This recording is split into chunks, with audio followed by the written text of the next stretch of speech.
अस्सलाम वालेकुम जी। वफाकी हुकूमत पाकिस्तान के बाद कश्मीर और पंजाब के बाद अब गिलगित बल्तिस्तान में हुकूमत की तब्दीली के लिए सरगर्म। वो हल्के ताकतवर हल्के इस वक्त क्या कर रहे हैं और इस वक्त गिलगित बल्तिस्तान के अंदर क्या चल रहा है, इस वीडियो में मैं आपके साथ शेयर करूंगा। आपको बताता चलूं कि कल वजीर आला गिलगित बल्तिस्तान जो है वो एक जाली डिग्री केस के अंदर नायल करार दिए गए वहां के चीफ कोर्ट की तरफ से। और उसके बाद अब नए वजीर आला का जो इंतखाब था वो जाहिर है बहुत अहमियत का हामिल हो गया और इसके लिए इजलास जो है वो आज तलब किया गया था। आज जब इजलास में तमाम लोग पीटीआई के अरकान वहां पर पहुंचने की कोशिश कर रहे थे तो सबसे पहले वहां पर यह कोशिश की गई कि कोई भी उस इजलास में शामिल ना हो सके और इजलास के अंदर ये अफवाह फैलाई गई कि शायद सिक्योरिटी रीजंस की वजह से ताले लगा दिए और कहा गया कि शायद अंदर बम है या अंदर कोई हमला हो सकता है, जिसकी वजह से इजलास के लिए जाने वाले अरकान को रोक लिया गया और वहां पर अंदर जाने की कोशिश जो है उनकी नाकाम बना दी गई और अंदर उनको दाखिल ना होने दिया गया। जबकि इस वक्त बज़ाहिर वाज़ेह मेजॉरिटी के बाद पाकिस्तान तहरीक इंसाफ के जो नुमाइंदे हैं वहां पर ज्यादा तादाद में मौजूद हैं, 15 के करीब इस वक्त पीटीआई के जो अरकान हैं वो इस वक्त डट कर खड़े हुए हैं और वो अपना वजीर आला चुनने के लिए तैयार हैं, जबकि उनको MWM के 4 अरकान की हिमायत भी हासिल है, जिसकी वजह से अब टोटल तादाद वहां पर 19 हो जाती है। अब वैसे मुकम्मल जो टोटल तादाद थी वो अब 22 के करीब थी, लेकिन 22 में से एक वहां पर जो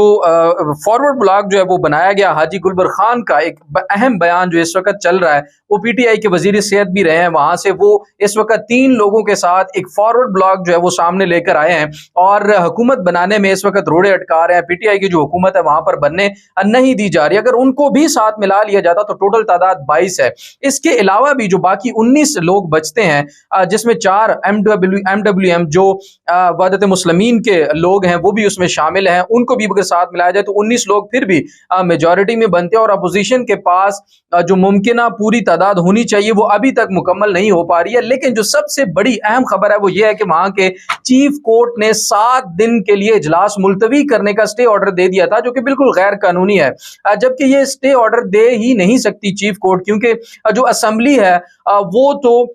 इंडिपेंडेंट है, वो किसी के अंडर नहीं है। तो चीफ कोर्ट किस तरह से ऑर्डर कर सकती है कि वो असेंबली के इजलास को 7 दिन के लिए मुलतवी कर दे, जिसके बाद स्पीकर असेंबली दोबारा चीफ कोर्ट के पास गए और उन्होंने वहां पर रिक्वेस्ट दी और दरखास्त दायर की कि ये गलत हो रहा है और गैर कानूनी है, जिसके बाद फिर भी 7 दिन के स्टे ऑर्डर को मुअत्तल करके 3 दिन का स्टे ऑर्डर फिर भी दे दिया गया। अब 3 दिन तक जो गिलगित बल्तिस्तान असेंबली का जो इजलास है वो नहीं हो पाएगा और उस दौरान में ये कोशिश की जाएगी इस वक्त इंपोर्टेड हुकूमत की तरफ से, इस वक्त बैठे हुए वो लोग जो इक़्तिदार पर काबिज हैं, पंजाब में इलेक्शन नहीं होने दिए जा रहे हैं, KPK में इलेक्शन नहीं होने दिए जा रहे हैं, कश्मीर के अंदर हुकूमत चेंज कर दी गई, वफाक में हुकूमत चेंज कर दी गई, जो इलेक्शन होने चाहिए थे वो इस वक्त मुल्क में नहीं हो रहे हैं। लेकिन गिलगित बल्तिस्तान जो कि एक स्ट्रॉन्ग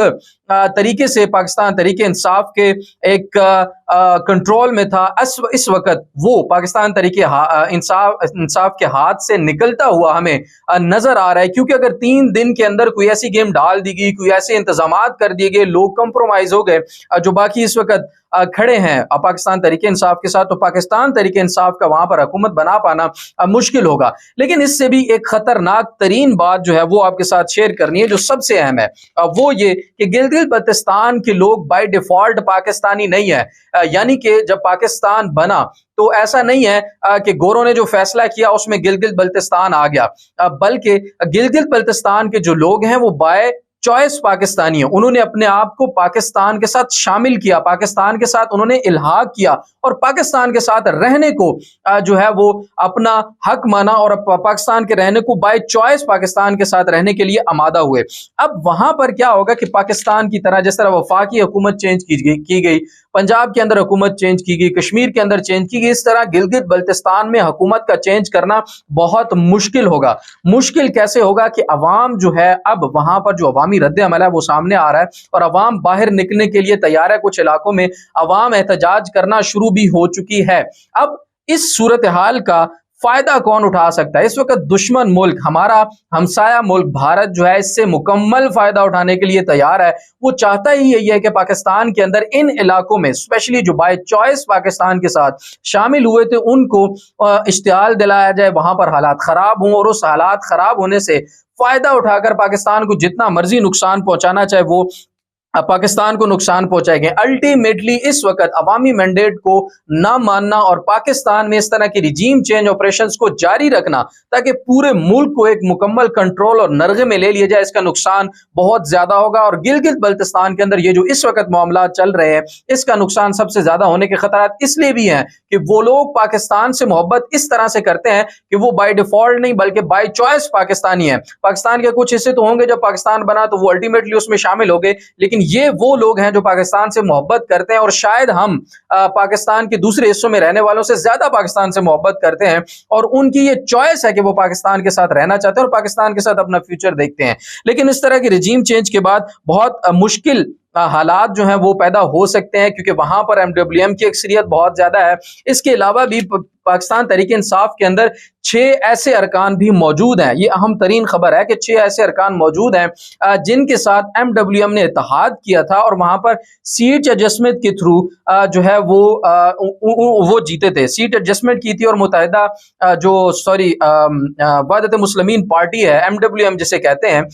उन्होंने अपने नुमाइंदे वहां पर खड़े नहीं किए थे, जिसके बाद वो 6 लोग जीते थे, जिनमें जो राजा आजम खान साहब भी हैं, जो मुमकिना तौर पर अगले पाकिस्तान तहरीक इंसाफ के वजीर आला भी हो सकते हैं गिलगित बल्तिस्तान से, वो भी उसी इत्तेहाद के नतीजे में अपनी सीट जो है वहां से निकाल पाए थे। लेकिन अगर वो ये इत्तेहाद ना होता तो वो भी शायद वहां से अपनी सीट निकाल ना पाते। लेकिन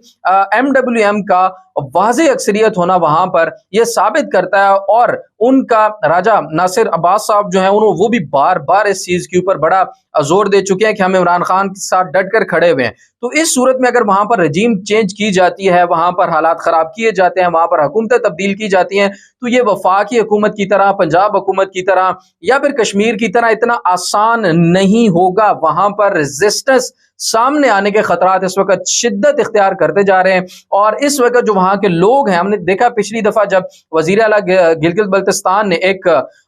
मैदान के अंदर जलसा किया था तो वहां पर भी बड़ा शदीद रद्द अमल आया था, और पाकिस्तान तहरीक इंसाफ की जो मकबूलियत है वो वहां पर बड़ी जबरदस्त किस्म की और बहुत ज्यादा है, जिसकी वजह से, और एमडब्ल्यूएम का जो इत्तेहाद है उसकी वजह से वहां पर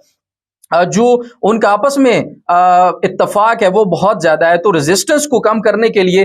इन हलकों को, वफाकी हुकूमत को जो इस वक्त मौजूद है, रजीम चेंज करने वाले सहूलतकारों को, सबको ये चाहिए कि इससे बाज रहें और वहां पर जो अवामी मैंडेट मौजूद है उसको कबूल करते हुए खुशदिली के साथ जो हुकूमत अक्सरियत से अपनी बना सकता है उसको हुकूमत बनाने दी जाए। हमारे पास पहले भी मसाले मौजूद हैं, कराची में भी इसी तरह से हुआ और वफाकी हुकूमत में भी इसी तरह से हुआ, उसके बाद कश्मीर में भी इसी तरह के मामलात किए जाए, और अब अगला टारगेट जो है वो गिलगित बल्तिस्तान है। 3 दिन के बाद क्या होगा, वहां पर अपडेट क्या है, मौजूदा हालात, सूरत हाल क्या है, साथ साथ आपको अपडेट करते रहेंगे। अभी तक के लिए इतना ही, अपनी दुआओं में याद रखिएगा। अल्लाह हाफ़िज़।